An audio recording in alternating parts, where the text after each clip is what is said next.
Bermuda تکون اور شیطانی سمندر میں بہت گہرا رابطہ ہے۔ محققین کا کہنا ہے کہ ایسے بہت سے شواہد موجود ہیں کہ گمنام طیاروں اور جہازوں کو ایک تکون سے دوسری تکون کی طرف سفر کرتے ہوئے دیکھا گیا ہے۔ یہ دونوں تکون ایک ہی طول و عرض پر واقع ہیں۔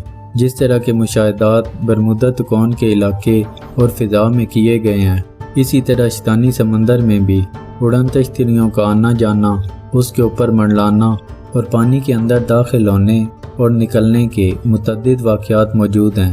یہاں بھی خالی جہاز سمندر میں تیزی سے سفر کرتے نظر آتے ہیں۔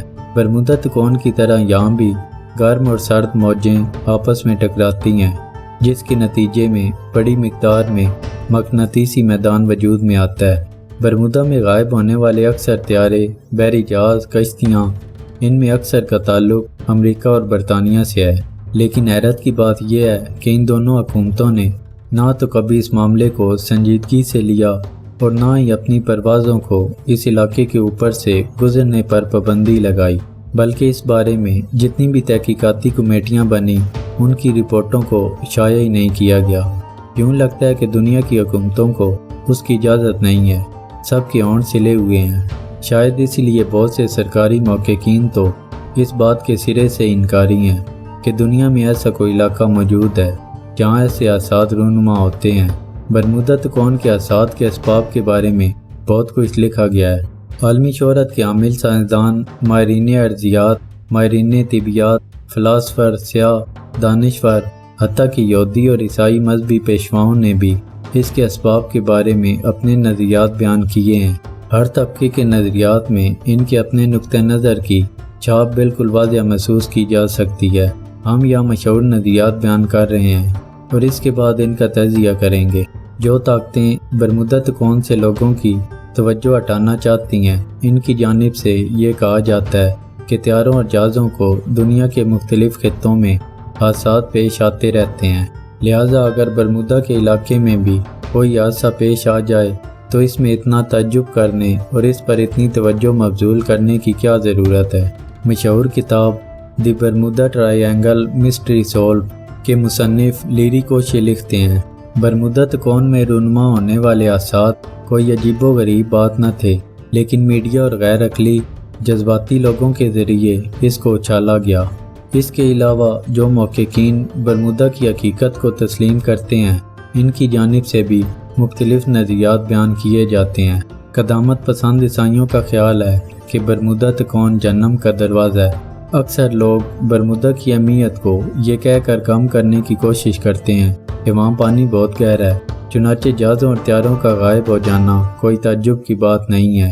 ایک گروہ کا خیال ہے کہ برمودا کے سمندر میں پانی کے اندر شدید طوفان اٹھتے ہیں جو ڈوبنے والے جہازوں اور طیاروں کو اس علاقے سے بہت دور بہا لے جاتے ہیں۔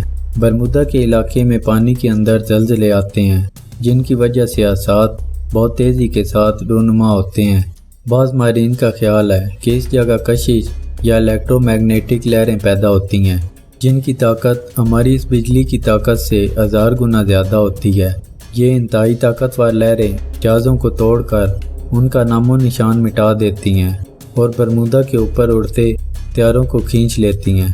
اسی وجہ سے برمودا کے علاقے میں کمپاس کام کرنا چھوڑ دیتا ہے۔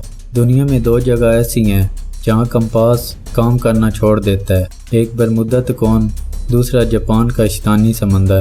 کمپاس کے ناکارہ ہونے کا مطلب یہ ہے کہ ان 2 خطوں کے علاوہ دنیا میں کہیں بھی کمپاس کو استعمال کریں تو اس کی سوئی شمال کی جانب ہوتی ہے، لیکن یہ حقیقی شمال کی جانب نہیں بلکہ مقناطیسی شمال کی جانب ہوتی ہے، جبکہ ان 2 علاقوں میں کمپاس کی سوئی قطبی شمال کی جانب ہوتی ہے، جس کی وجہ سے سمت کے تعین میں بڑا فرق پیدا ہو جاتا ہے۔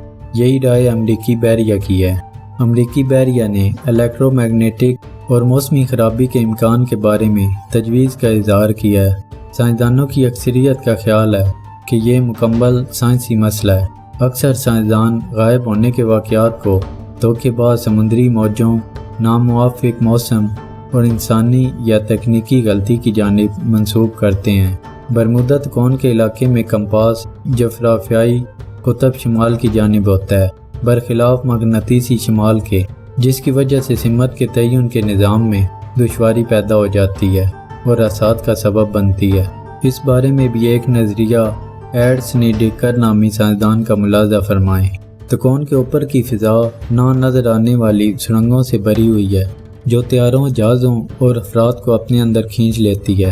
برمودا تکون کے بارے میں تحقیق کرنے والے ایک اور محقق چارلس بیلٹز کا خیال ہے کہ برمودا تکون کے اندر مقناطیسی بمبر ہیں جو اپنے اندر اپنے شکار کو کھینچ لیتے ہیں۔ ایک نظریہ یہ ہے کہ برمودا تکون کے اندر اڑن تشتریاں جاتی دیکھی گئی ہیں۔ وہاں ان میں سوار خفیہ قوتوں کے ٹھکانے ہیں جو اپنے خاص مقصد کے لیے طیاروں، جہازوں اور افراد کو اغوا کر لیتے ہیں۔ امریکہ میں ایک فرقہ برمودا تکون کی حقیقت کو روحانیت سے جوڑتا ہے۔ یہ حقیقت ہے کہ پانی کے اندر چھوٹی چھوٹی غاریں پائی گئی ہیں۔ یہاں قدیم تہذیب اٹلانٹس کا مدفن ہے جو انتہائی ترقی یافتہ تھی اور سمندر میں زلزلوں کے سبب ڈوب گئی۔ برمودا تکون کی حقیقت کے بارے میں مذکورہ بیان کردہ نظریات کے علاوہ اور کافی نظریات ہیں۔